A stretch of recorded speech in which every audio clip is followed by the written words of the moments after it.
Hello, everybody. I've just got confirmation that we are live. Thank you so much for joining us today. I'm Dane Stewart from Moving to Canada, and today we are doing a live stream that we've gotten a ton of questions about. We're covering everything that you should expect in Canadian immigration for 2021. And today I am joined by a regulated Canadian immigration consultant, Marilyn Quintana. And I'm going to give you like a full introduction here in a few minutes once we have people in the live stream, Marilyn. But in the meantime, let's just sort of check in with where we're both at. How are things going? You're out on the West Coast, am I correct? Yes, here in Vancouver, British Columbia. Here's where I'm based. Okay, great.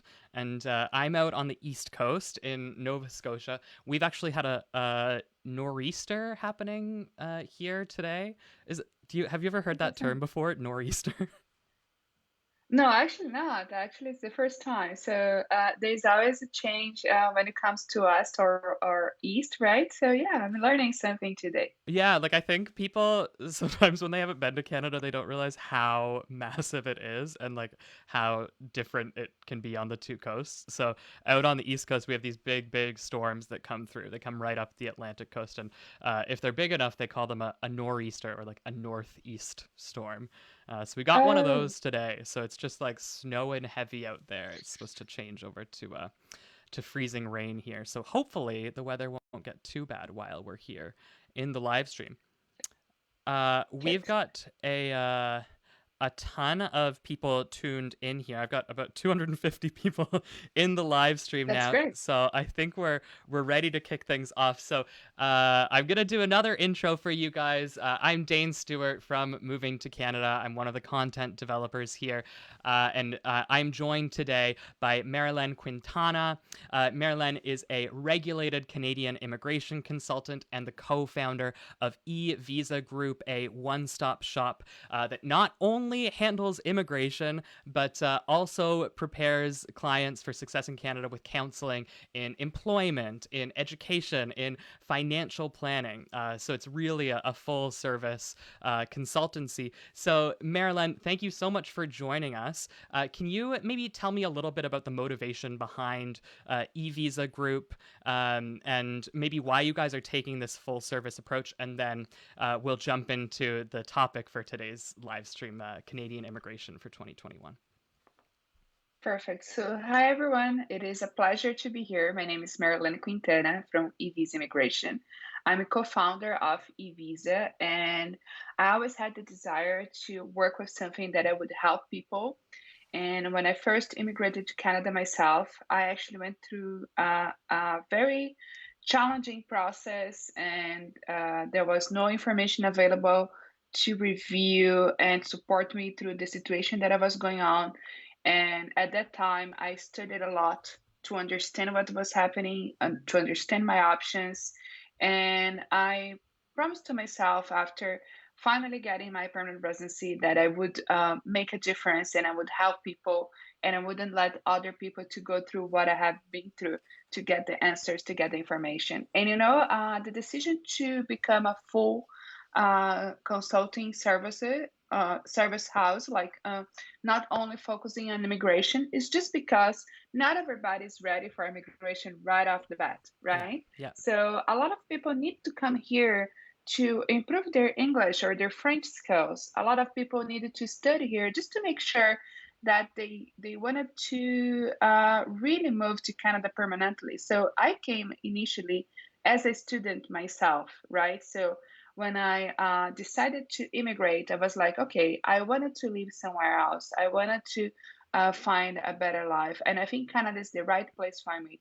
But I don't want to just make this decision without living there and having the experience of living in Canada for a while before transitioning to permanent residency.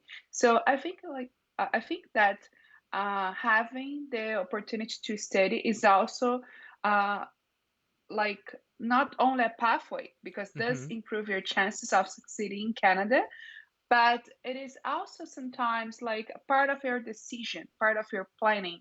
Like if you're getting cold feet for some reason to apply for permanent residency in Canada, that's a great option for you to come here, Right. make sure that you are ready to go. So that's pretty much is the decision. And again, there are so many challenges involved when it comes to immigration, like financial planning. It is so important because it is required to have good settlement funds for you to come here, for you to move here, especially for those coming with families, to be prepared for their career. I see so many differences when it comes to applying for a job in Canada. Not all the countries have the cover letter, for example, and how that cover letter impacts your resume, and how the resume has to be tailored to really call the attention of employers. So well, all of these are part of your Canadian plan, and that's why we put all together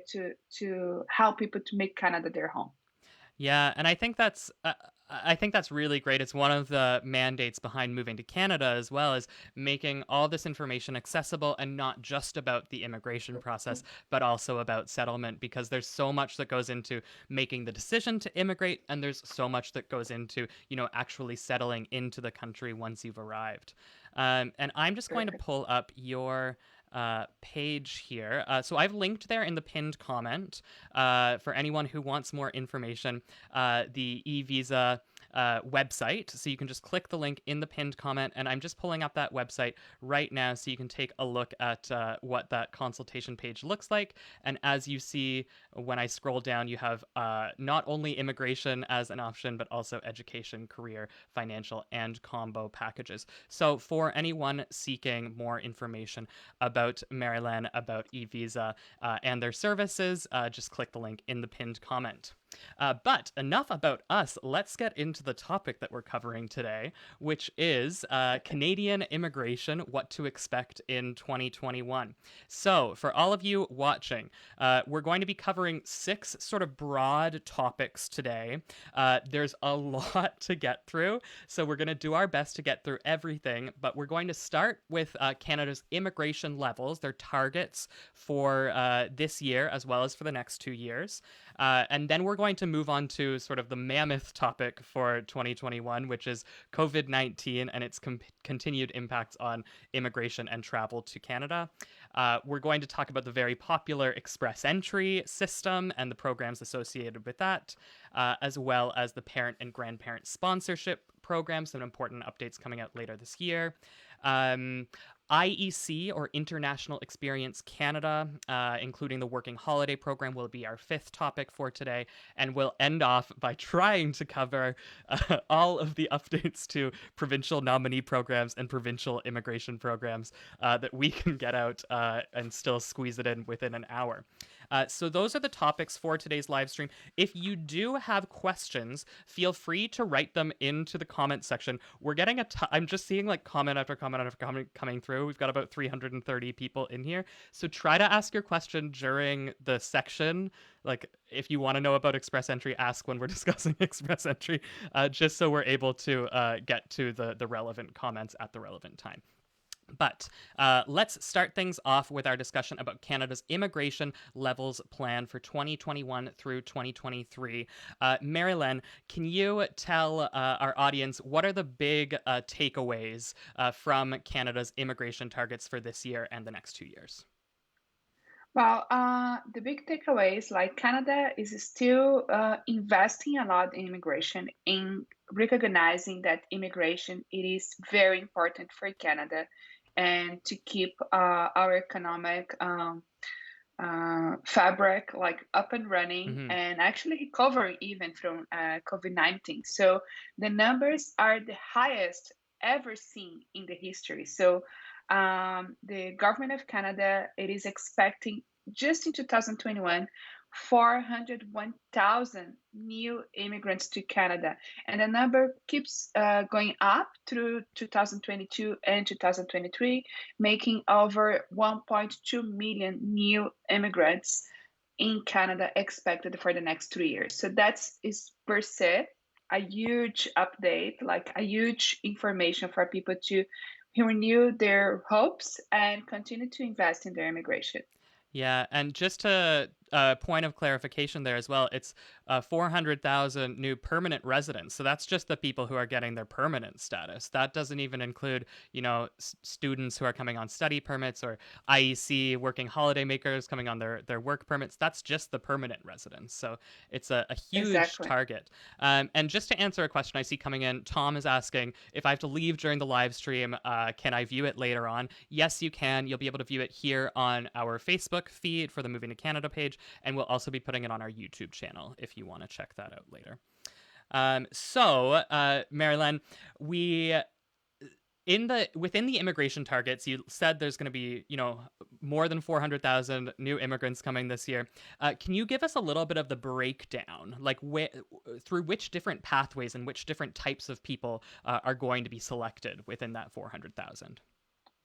Okay, so an average of 60% of these numbers are for economic migration, which is great in my opinion, because usually economic immigration is what you control, right? It is based on your own qualifications. So I think like makes it easier for people to plan and achieve their goals to come to Canada. So roughly, we have an average of 110,000 people being accepted into express entry, another 80,000 through PNPs, and there's also other economic immigration pathways such as business immigration, caregivers, agri-food workers, and many of the pilot programs that are available currently. So that's pretty much the major programs that are going to be considered within these numbers, and the main one is actually express entry. Mm-hmm. Like you said, and this is actually answering a question that Tanya wrote in, what percentage for express entry? It's 110,000. So that's more than a quarter, more than 25% of newcomers or of new permanent residents are coming through express entry this year. And we had a great question come through here. Bosco was asking, does this mean there's going to be a fall in the cutoff for express entry and for PNP programs?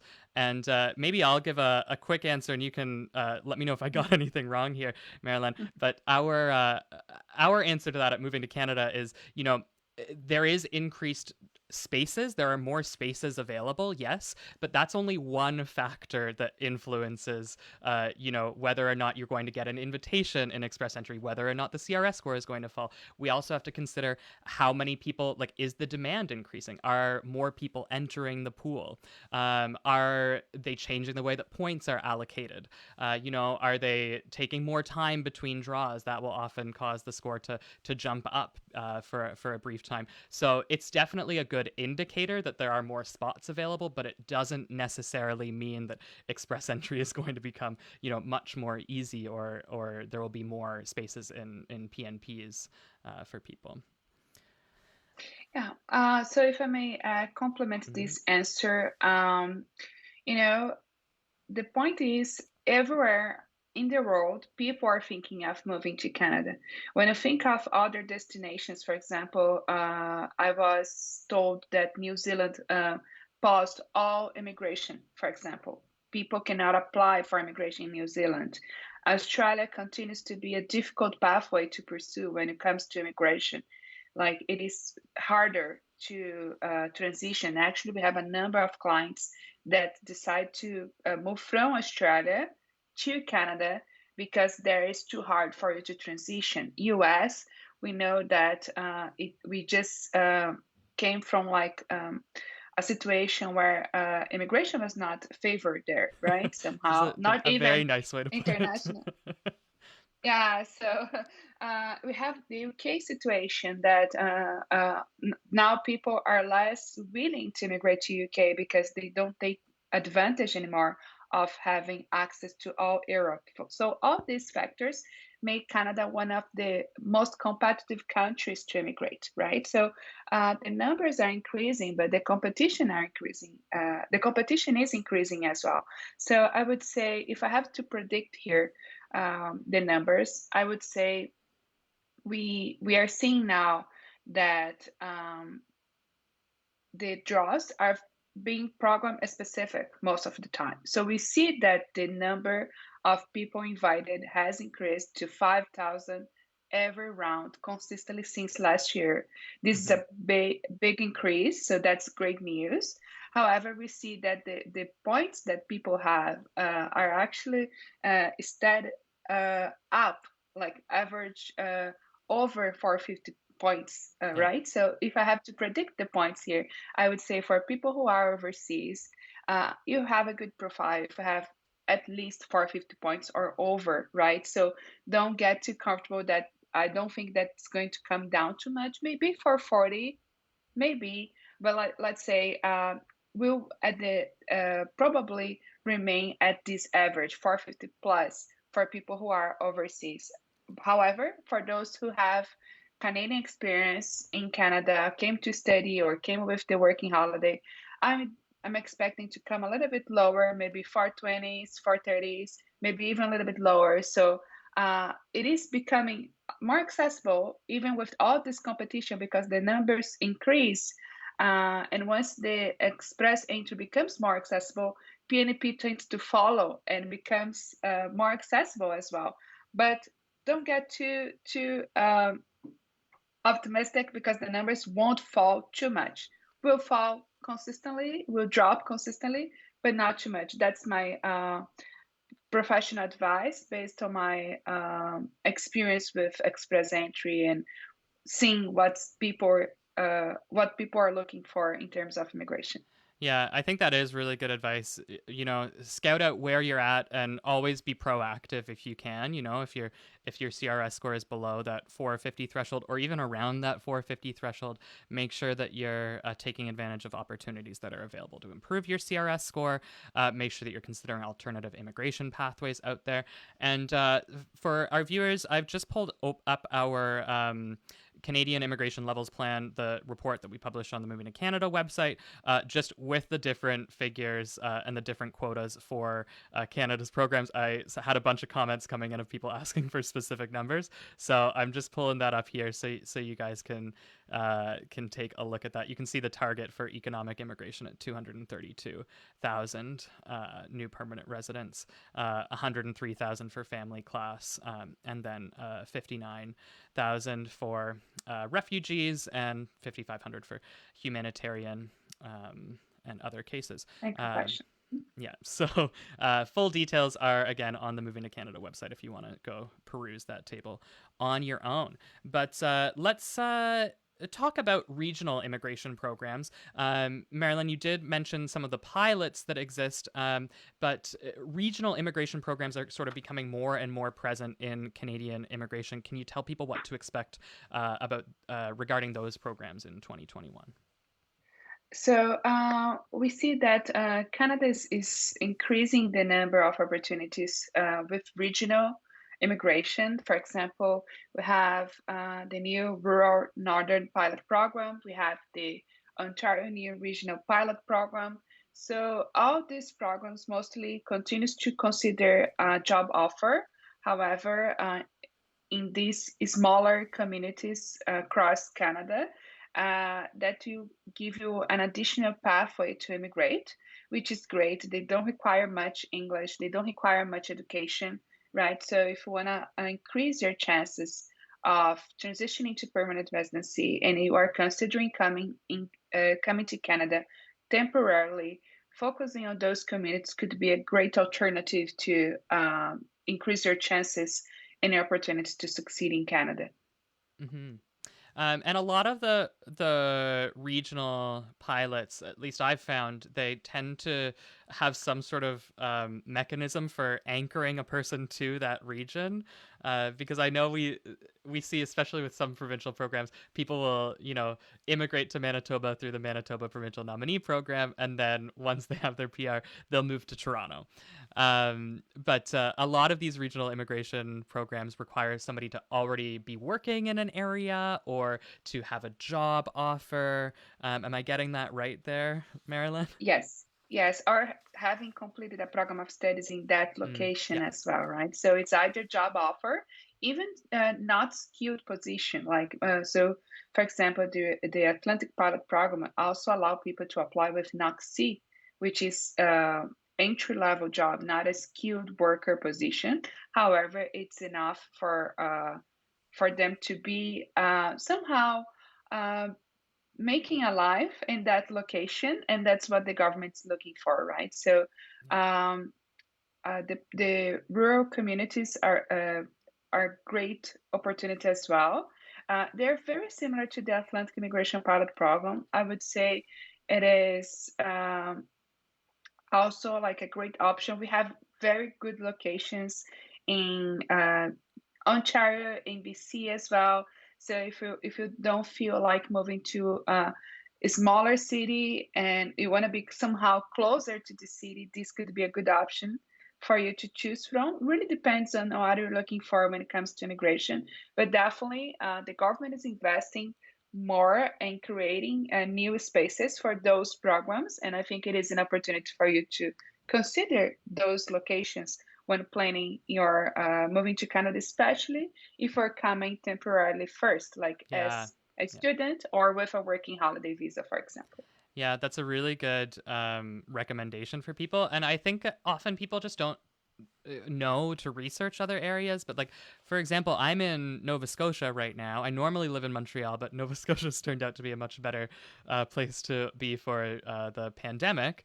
Hmm. And there are tons of small cities, like lovely towns. House prices and the cost of living is like dirt cheap out on the East Coast. You can buy a house, in the city of Moncton in New Brunswick for like $250,000 for like a nice family home. So they're worth it's worth considering other destinations outside from of the really popular ones.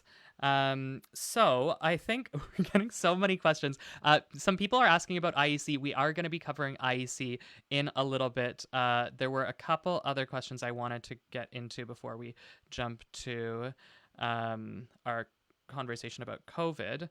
I've lost the person who asked this comment, but somebody asked, "How do I know if a consultant, and I'm just gonna say, or an immigration lawyer is legitimate?" We've got some guides on the Moving to Canada website on checking if a consultant is questions to ask if you're considering hiring a consultant, situations when it makes sense to hire a consultant. But you can also just check their website and look for the consultant's registration number. I don't know. Do you have yours memorized, Marilyn? Yes, R513223. You can check on the ICCRC registry. Yes, so don't worry. Every actually, Visa Immigration, we have a team of almost 10 consultants, 10 regulated Canadian immigration consultants. So today I'm here speaking with you, but I'm not the only consultant registered in the company. We do have a huge team of consultants, both in the East Coast and West Coast. I'm myself based in Vancouver, BC, but we do have a team based in Toronto, Ontario as well. So yeah, if you follow Moving to Canada and find our website, please feel safe because we are actually in the business for a while. We have a number of reviews that you can check it out on our Google page, even Facebook as well. So that's also having a referral from a channel like Moving to Canada Right. could be also a good way to know that the consulting firm and the consultant, they are legitimate. Exactly. Yeah, I mean, we always recommend doing your due diligence if you're going to be hiring a consultant. But our team at Moving to Canada, we do that due diligence whenever we decide to partner with a consultant, which is why, I mean, we only recommend four immigration consultancies in Canada, and we've checked the reputation. So you can use our website, but we put out those guides that you can do the due diligence on your own. You can make sure that these people are trustworthy. But in the case of e-visa, we can definitely guarantee that they are trustworthy. And again, for more information, you can always click the link right there in the pinned comment. But let's move on to our next massive topic for today, and that is COVID-19 and Canadian immigration. A bit of a caveat as we get into this topic. COVID 19 and the special immigration measures and the travel restrictions associated with it, they change all the time. So we are all the time. recording this on Tuesday, February 2nd, 2021. They will likely change even maybe at some point this week, definitely at some point throughout February. So Yeah. uh, just be aware that some of the things that we talk about, they might be out of date, which is why at Moving to Canada we've put together our COVID news feed. I'm going to pull this up here, this webpage where you can always see the most recent updates, as well as travel restrictions, who can enter Canada and what you need when you are traveling to Canada. So I'll just click that and give you guys a little outline here, so you can see exactly who can cross the border. We've got a full list of all of the exemptions here, and then if you keep going, you'll see what you need when traveling to Canada.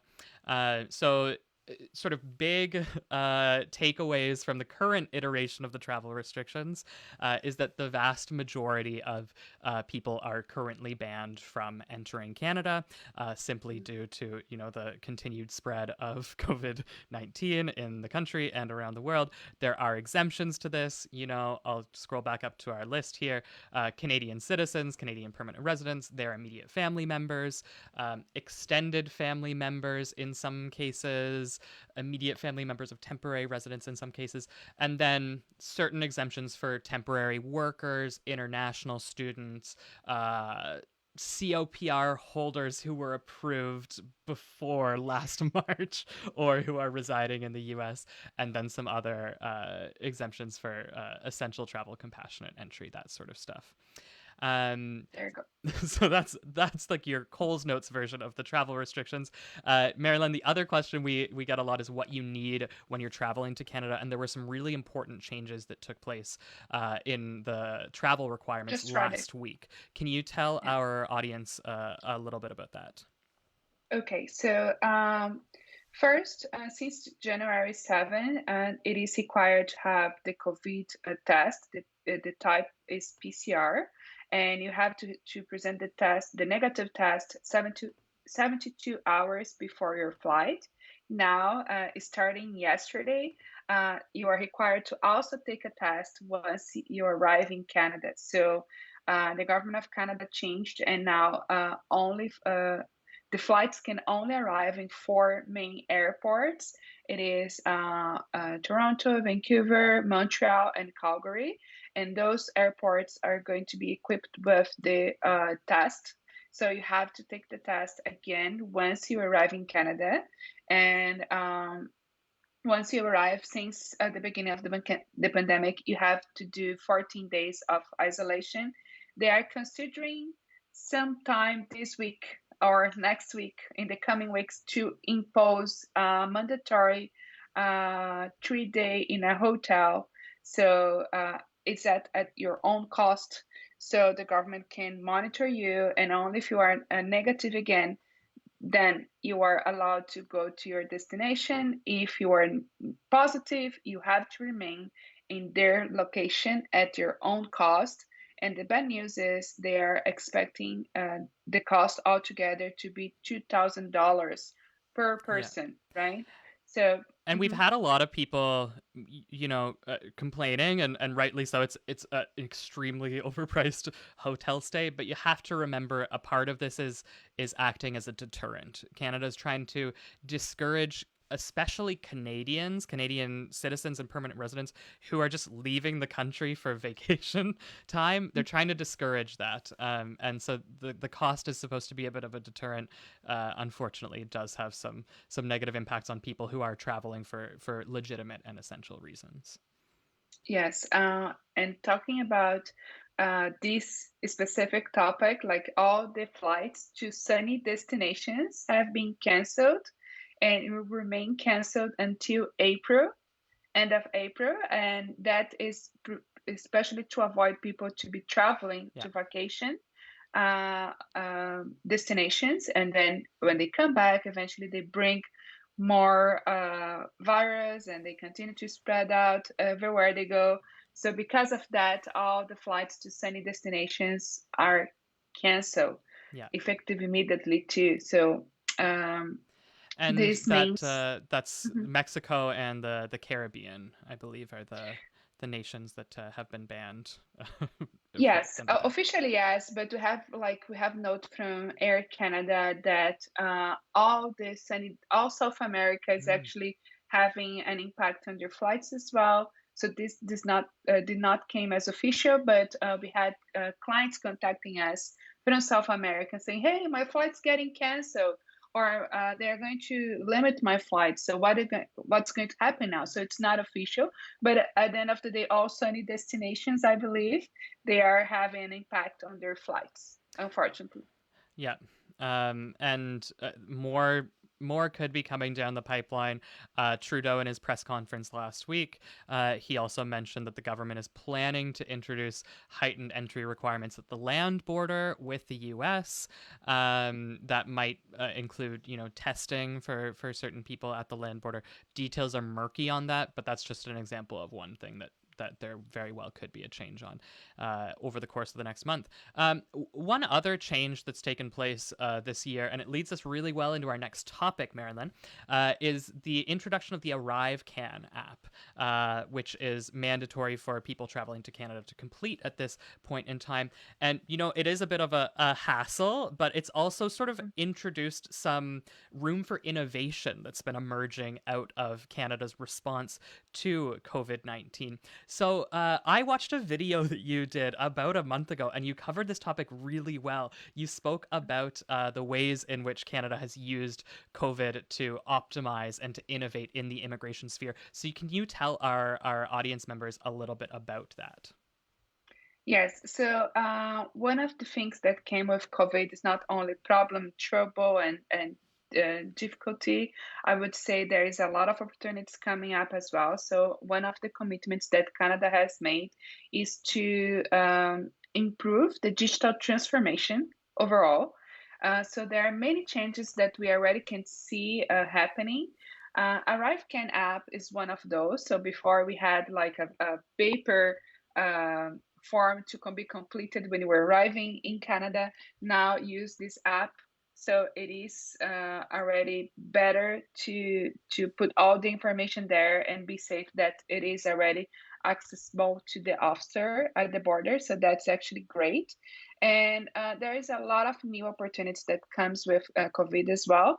Um, for example, we have new rules for people that have been impacted uh, to work in Canada. They now have the ability to apply for an extension of their post-graduation work permit, for example.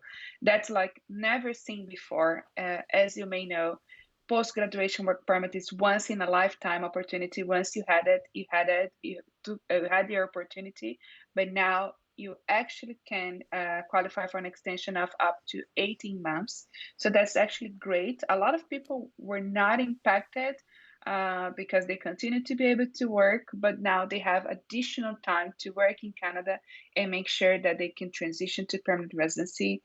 Um, Another improvement as well. I think we are going to actually talk about that down the road, but like we have a lot of other flexibility. For example, the introduction letter for people coming with the International Experience Canada type of work permits, like working holiday, young Yeah. professionals. They could enter Canada if they had a job offer, but if they don't, they are able to extend the validity of that letter.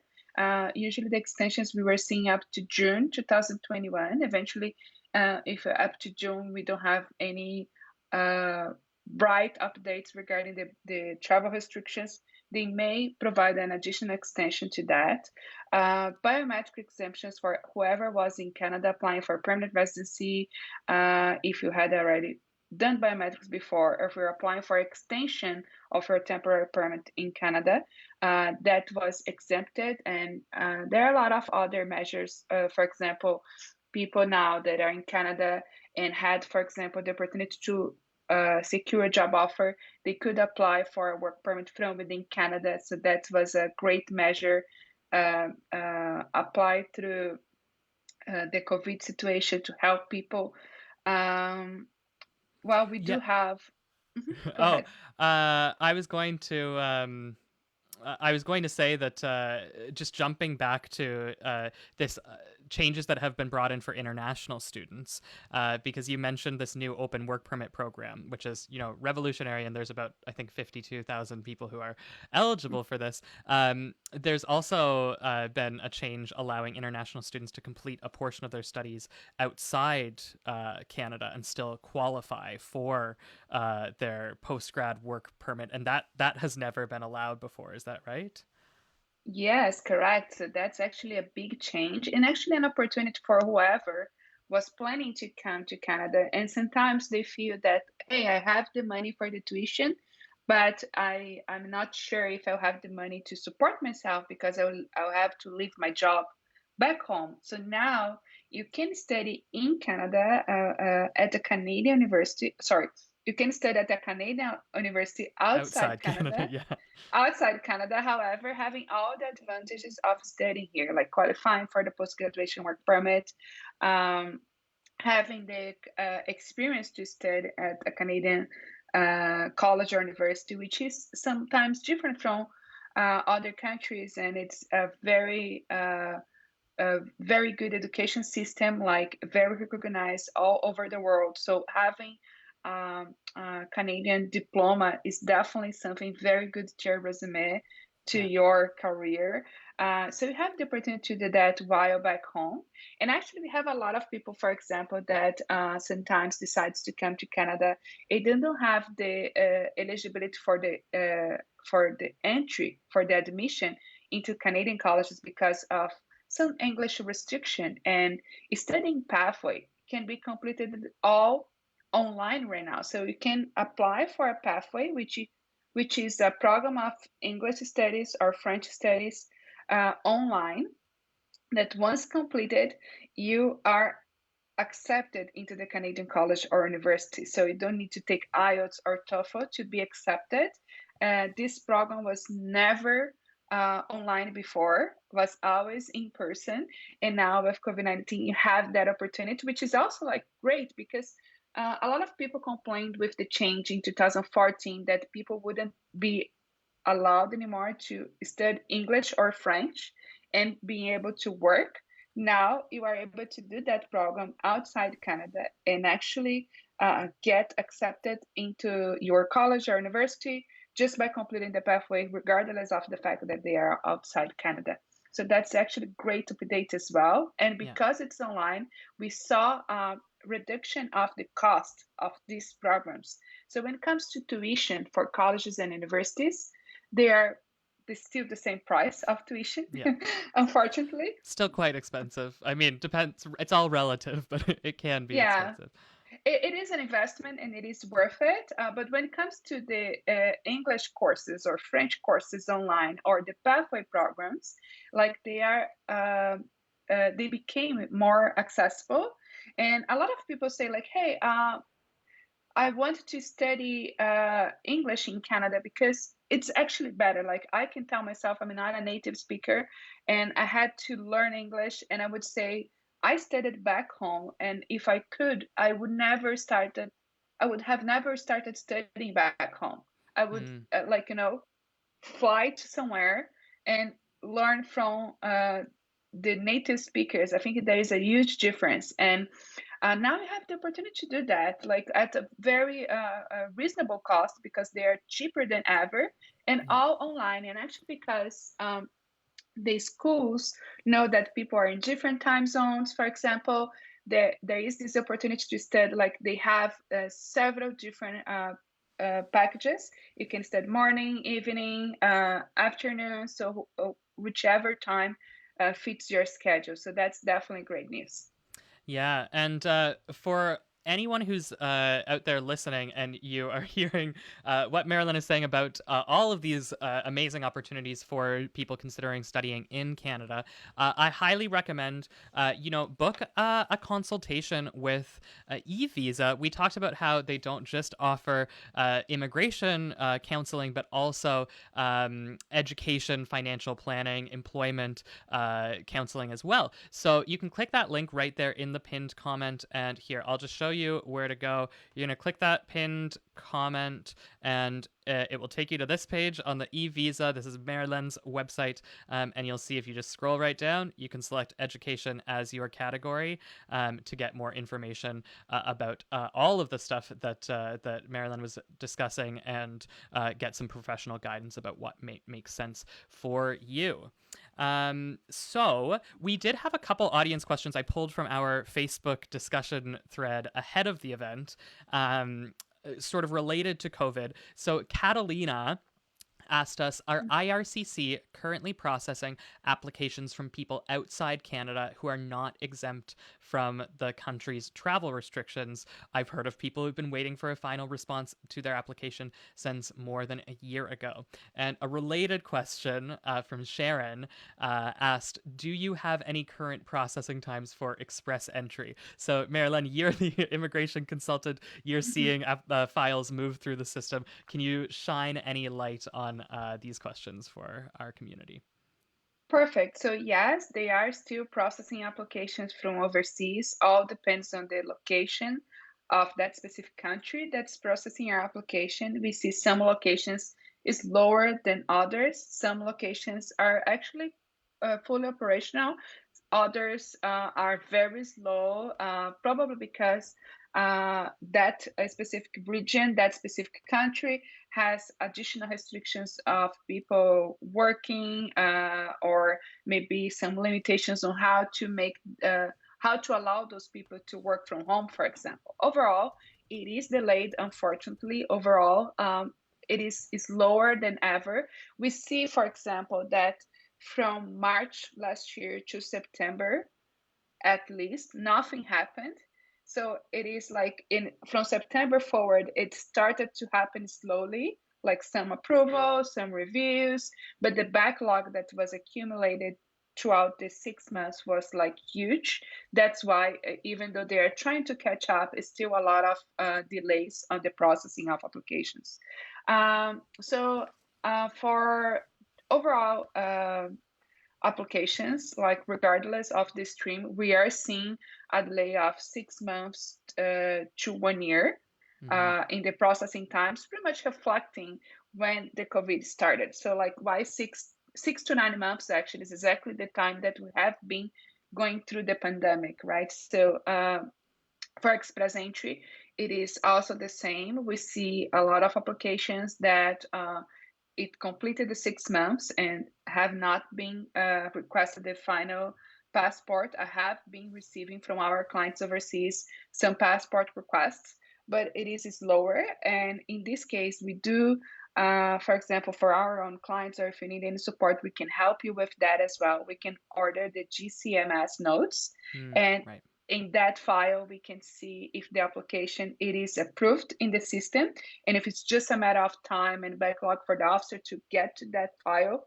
and process the final steps, which is the request of the passport, if are from a country that requires the visa sticker on your passport, or at least to issue the entry letter for you to come to Canada. I think they are holding to that particular uh, um, step as well, because permanent residents are only allowed to enter Canada.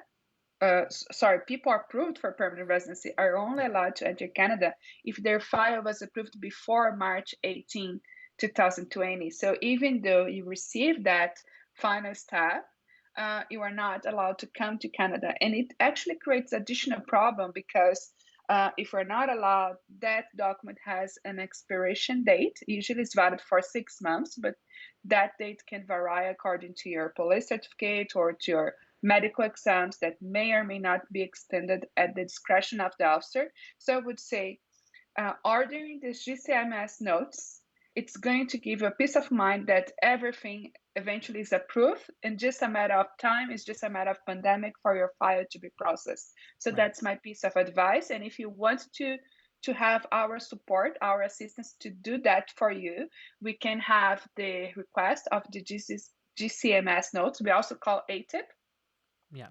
right? And then we can also book a consultation afterwards. Can be a 20-minute consultation that we can explain the ATIP to you. And make sure to give you the peace of mind that, hey, everything looks great. You passed eligibility, you passed background check, you passed criminal, you passed medical. So it's just a matter of time. I think this helps a lot for people to have this peace of mind that, it Yeah. is COVID. It is not me. It's not because my plans are not going to happen. It's just a delay because of everything else that's happening in the world. Yeah, and I mean, patience is key at this point in time. Aside Hmm. from ordering the GCMS notes, there's not a ton that you can. I mean, there's nothing you can do to speed up the processing of your application. Unfortunately. You simply have to wait. And as you mentioned, Marilyn, and I'm just going to confirm this. People who are COPR holders, that's people who have their confirmation of permanent resident status, cannot travel to Canada at this time unless they received that document on or before March 18th of last year, or if they're That's correct. currently residing in the U.S. and they're planning to move to Canada permanently. Um, Perfect. Now, we had another question. We're going to do a whole section about IEC, but since we're talking processing times, Gozka asked about IEC. They submitted a complete application in spring of last year. Do you see the chances of getting a last year visa application approved? So we run an IEC Facebook forum here on Facebook, on the Moving to Canada Facebook account, and we've seen actually in the past 2 or 3 weeks IEC applicants who had submitted their applications, complete applications last spring. Approvals are coming through now. It's So, coming. yeah, It so is coming. it's still going to be processed. You just got to wait. But now there's actually maybe a bit of a light at the end of the tunnel.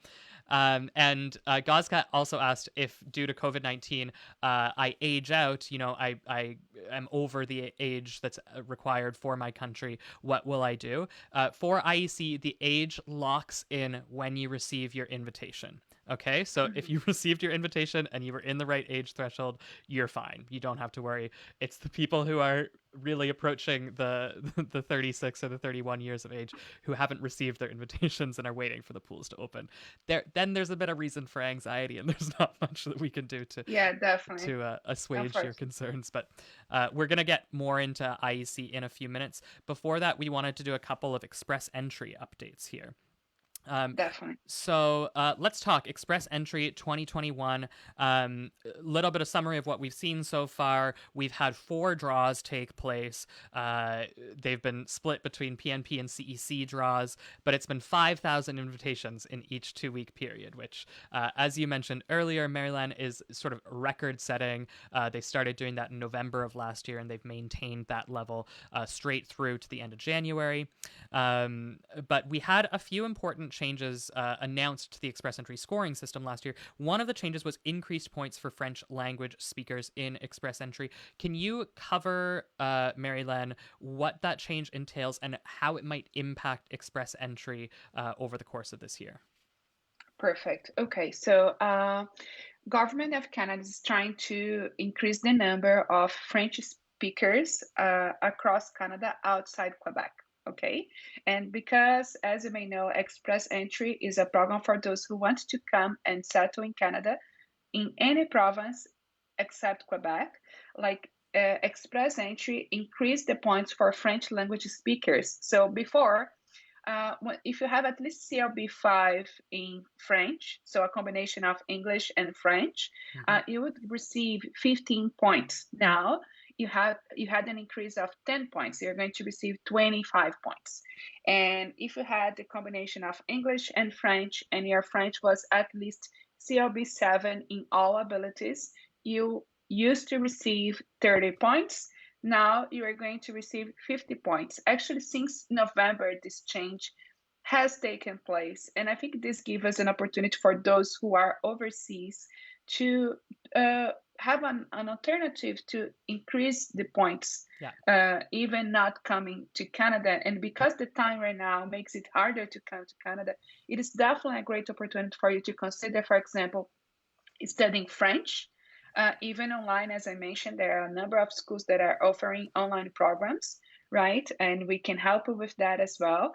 And by increasing your French, we are actually not only increasing your chances with Express Entry, there are a number of provincial programs that are favoring French as well. For example, we have the French skilled worker in Ontario Yeah. that can select you if you have French and English, for example. So it's definitely a great opportunity. And I think that um, we saw, for example, an increase of the cutoff points because of that increase, because some people had that score and was able to increase their number. And that's what the government wants, like people to Yeah. pursue the French and come to Canada with the French skills, which will enrich the Canadian French community.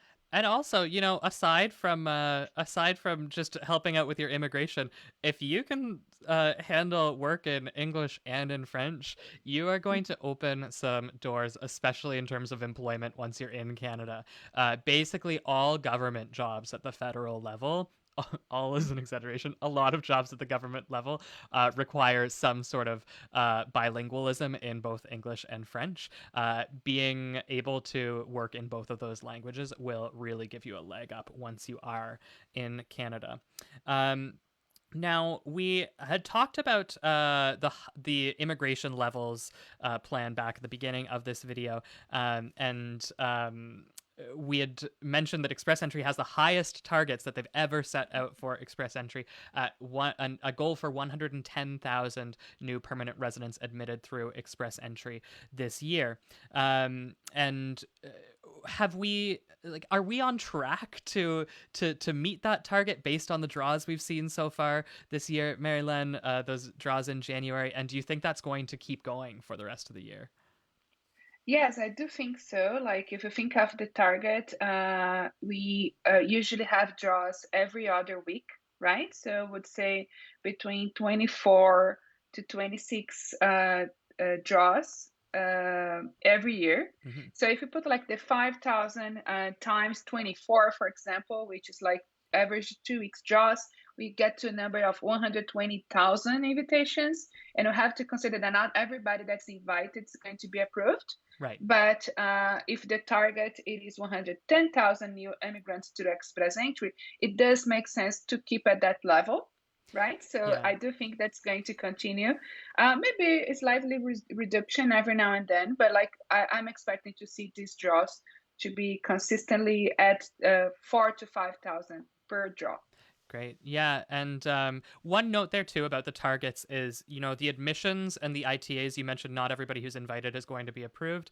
Another consideration, if you're one of those people who's trying to do the math and figure out how many spots are available, each invitation can actually be multiple people because you can include your family Yes. members on the application. So if I apply with, my husband and our two kids, we only get one ITA, but there's four of us who are going to be Sure. admitted. So And bear an average is 3 people. It's 2 point something, almost 3 people, like per invitation to apply. That's the average. I love those like percentages. Like I'm 0.63%. um, Immigration statistics get very funny sometimes.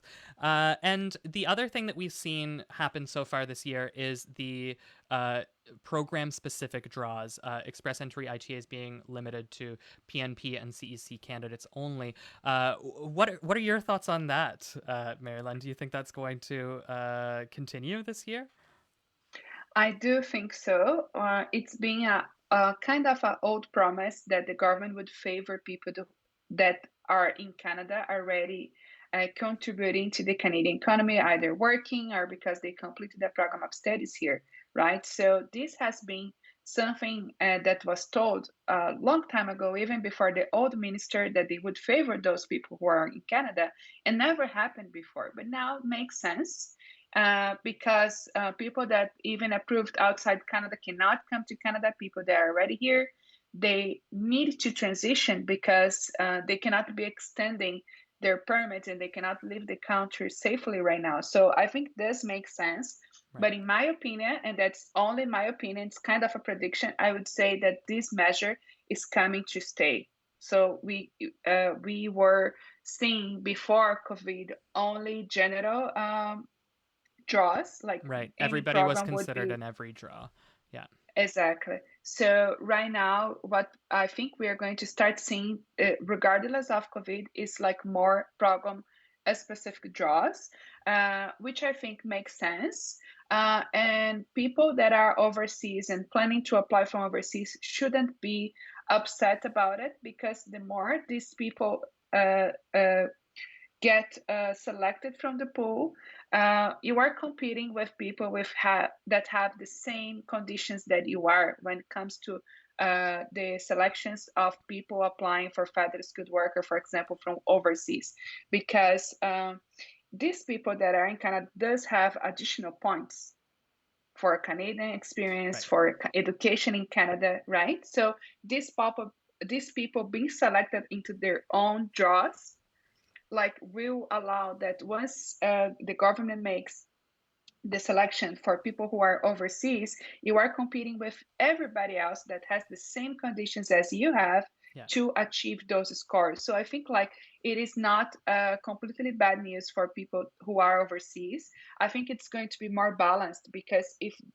well, at the end of the day, the points should come down for both program specific focus on Canadian experience class and provincial nominee, and also federal skilled worker. So I think these are overall great news, and I think it's something that's coming to stay. Yeah, and I'm gonna throw in, you mentioned this, but I think it's important to reiterate. Uh, these are these are our thoughts. They're what we're sort of guessing might happen, and we are guessing based on policy objectives that have been laid out by the government, immigration targets, all of that sort of stuff. But if we learned anything, especially from the year 2020, it's that the world and Canadian immigration can be challenging to predict. So anything could really happen, but these are our estimates based on the best information that is available. I Perfect. had a question that is a pretty standard for people. It's from Mira. Mira says, "Me and my boyfriend are thinking about applying via Express Entry. We're wondering at which point in time it makes sense to create our profile for Express Entry. Of course, as soon as we have all the necessary documents, but should we already start applying for jobs beforehand?" Um, That's actually a very good question. Great. Do you want to start?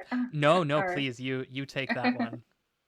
You know, I would say once you create a profile, you are taking the positive risk of being selected. And that's great, you know. So the sooner you can make, the better for you and your family, because you are taking advantage of more opportunities of being selected. And we have to consider that the lock in of certain requirements for express entry, for example, the age, does not happen until the invitation to apply.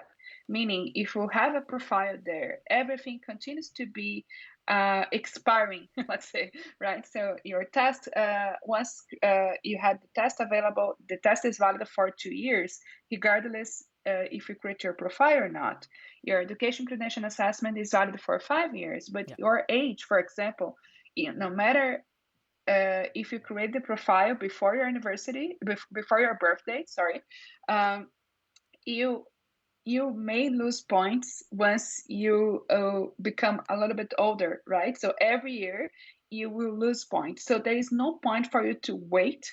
There is no point for you to consider, like, hey, I will see the points get better and then I create the profile. It's actually the opposite. You have to take advantage the sooner you can.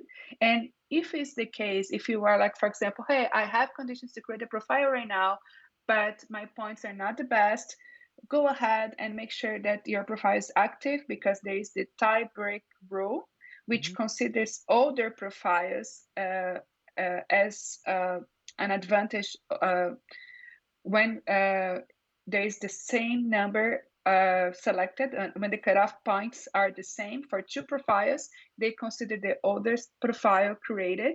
So, you know, you can create your profile and continue to work on the profile to make sure that you improve your points. So, in my opinion, in my professional opinion, take the positive risk of being invited, because even though you don't have the points for express entry, eventually a province will say, hey, I decided to select the people from the pool today. And sometimes they don't give you early notice. Hey, tomorrow I'm going to select.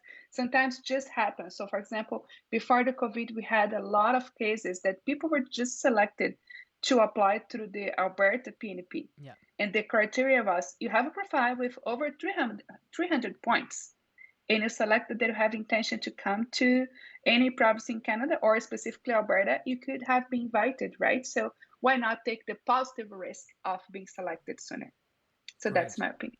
Yeah, and there's a couple of really good nuggets of information there. And just a note, some people are still asking, is this going to be recorded? Yeah, you'll be able to watch this on the Facebook page as well as on the Moving to Canada YouTube channel later on. But just a few comments on like when it makes sense to apply to Express Entry. Being in the pool and being considered for these provincial nominee programs is definitely can definitely be like a sort of a surprise way of landing a successful PR status when you wouldn't have if you hadn't been in the pool. Alberta is a good example. Take note, Alberta Express Entry is currently only selecting people who are in Alberta. That's supposed to be a temporary measure in place during COVID. And we also have Ontario does a ton of invites that way. But you can also, sort of take stock of your chances beforehand. You can book a consultation with an immigration consultant and sort of talk through if Express Entry makes the most sense for you. Um, you can calculate a CRS score based on the information you know, and that can, of course, change based on the actual documents and language test results and educational credential assessments, all of that when they come through. But you can educate yourself and empower yourself at the beginning of the process too, to sort of determine, if this is the right way for you, and then move into the profile creation. Um, Perfect. so, Marilyn, we're going a little bit late. There's still about 250 people here, so I'm happy to go on. And we haven't gotten into IEC yet. We have a ton of IEC questions, so I really want to get through that section. Just one other thing we wanted to cover: the parent and grandparent program. What can you tell people who are hoping to sponsor their parents and or grandparents in 2021? Okay, so it was announced that they are going to open for 30,000 spots in 2021, which is also a record number. And, at the end of the day, once you come to Canada as an immigrant, sometimes you worry that your parents are back home and makes sense for most of people to bring their parents. So 2021, it is definitely a good year to apply if you are already in Canada as a permanent resident. And there is another advantage that was announced that is for the financial income that you have to prove for the year of 2020. They are taking the 30% of the regular requirement, considering all the impact that people in Canada may have had because of COVID-19. So it is the record number, and the requirement for financial has come down. So the perfect combination Yeah. to allow more people to apply. So that's actually very good news despite the current situation. Actually, only because of the current Yeah. situation, Yeah. right? So that's definitely good. And they finished the intake for the 2020 program. It was actually delayed, and they issued their invitations last month in January. So if there may be some people who are working on those applications or have already submitted at Yes, this point. So we're gonna move into IEC. We've gotten a ton yes. of questions. I actually see Aaron just asked one that is right in our listed topics here. So international experience Canada. Aaron asked us, "Is there a chance the visa pools could open before May? I'm applying for IEC." Before Here's what we May. know, Aaron. Not a lot. The 2021 IEC season remains very uncertain. There has been no official word from the government about what they're planning for 2021. We do, again, like our COVID news feed, which we brought up earlier, IEC changes and news can happen at any point in time. So we have our IEC Working Holiday News Hub. I've just pulled up that page here. You'll see we do updates every week or two with the latest news about IEC, about travel restrictions, all of that sort of stuff. So I'll pop a link to that right in the comments section, so you can check that out and follow it for the latest news. But at this point, we don't have any information about when the pools are going to open by May. Aaron, I would say it's not likely. Canada's like just implemented these really strict travel, like the strictest travel restrictions so far, that are in place until at least the end of April. So it seems unlikely that they're going to start becoming more lenient in programs like IEC. If And I have to guess, would be September Yeah. maybe after September. Yeah. Well, September is when Prime Minister Justin Trudeau has said all Canadians who want a COVID vaccine will be able to get a vaccine. So at that point, we're kind of thinking, well, if Canadians have reached sort of herd immunity through vaccination, um, is it safe to open the borders? And so there might be some movement there, but it is really a guess. Like there's It is. so much movement here, so many variables, so many variants of COVID now that it's just hard to predict. But there was one piece of good IEC news that we got coming into 2021, and that was for Italians. So, Marilyn, There we go. can you tell our viewers about this good news that came through for Italians? Okay, so before Italians could only apply for the working holiday visa, and they were pretty much the only country in Europe that only would have 6 months work permit. So it was very short, like it is not enough actually to accumulate Canadian experience, for example, in 6 months. And this year, the program made it to 12 months, and now Italians can not only participate in the working holiday program, but also in all three international experience programs, including the young professional and the co-op option. And Italians can also participate twice in the program, so adding to a maximum of 24 months of work experience, which is huge Yeah. difference from the 6 months, and it's actually great for Italians.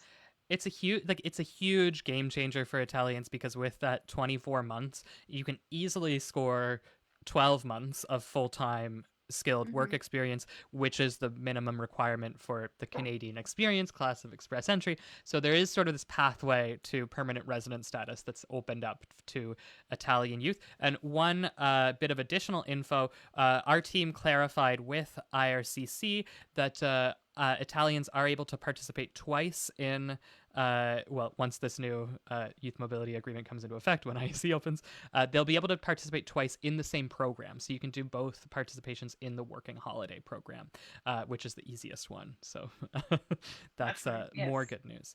Um, so we had a couple questions come in advance that I promised I'd answer. One from Charlie. Charlie says, "I'm currently in Canada on an IEC expiring in June. Are immigration planning on extending visas or making other pathways for internationals that are currently in the country and wish to continue working?" Marilyn, any thoughts on that? Definitely, Charlie, you are in Canada and you have a working holiday visa, or I don't know, maybe any other type of visa that allow you to work in Canada. You have everything to make your transition to permanent residency.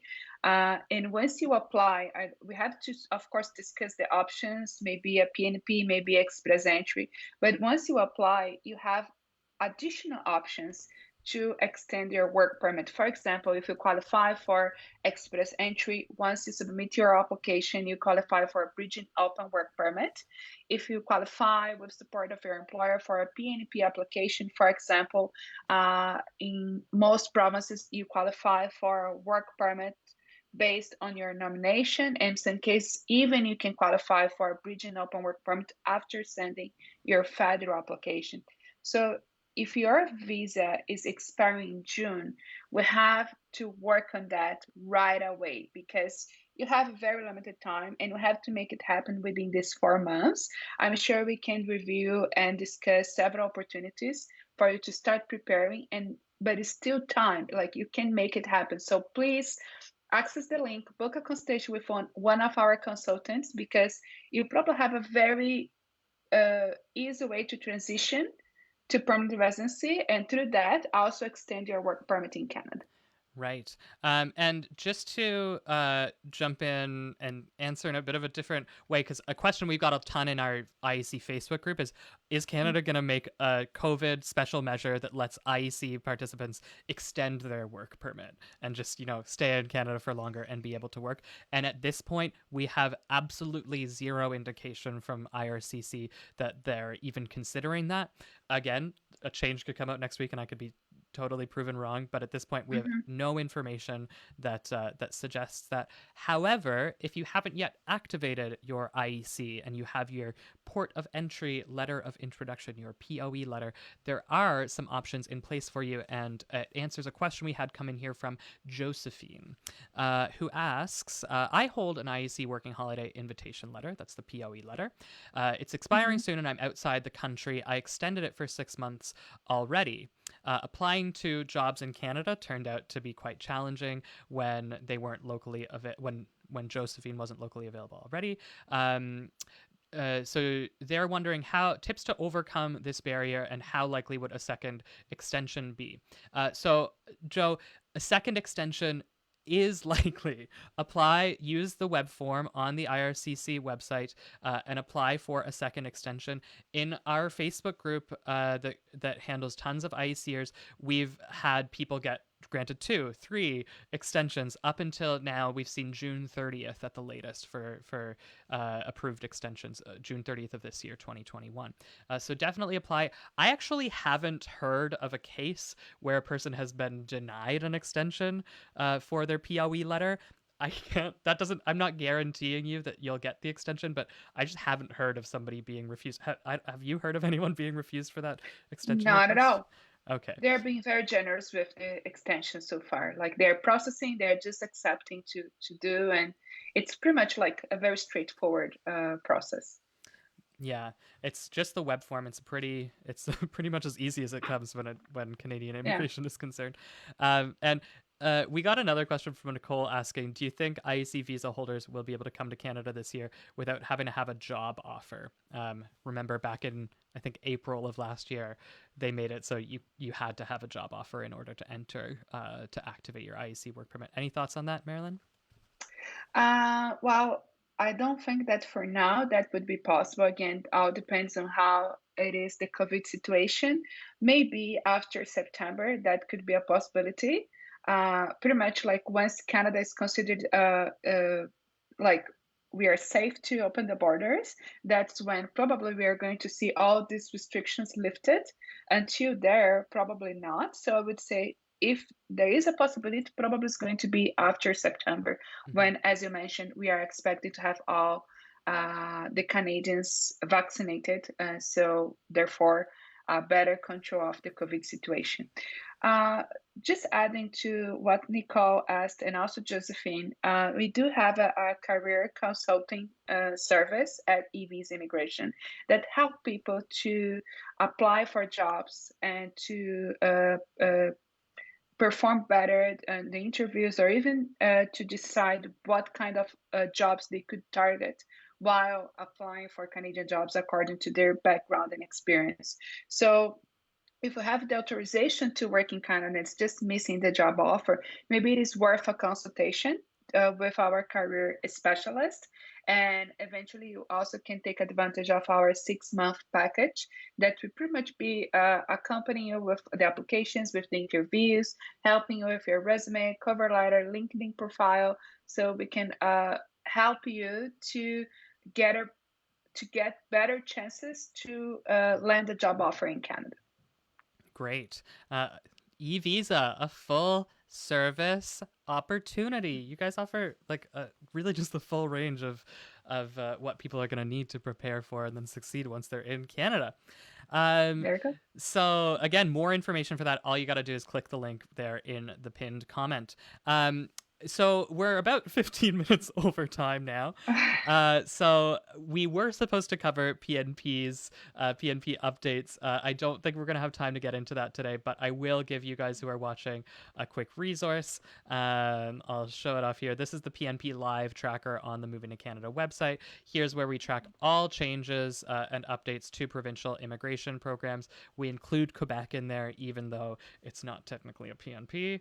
But you can get all the information there about latest updates and changes to Canada's many provincial nominee programs, or if you really want to understand PNP options as they apply to you and your specific credentials, again, you can book a consultation with Marilyn or one of the other amazing regulated Canadian immigration consultants at eVisa, and they'll be able to advise you of some potential options for you there.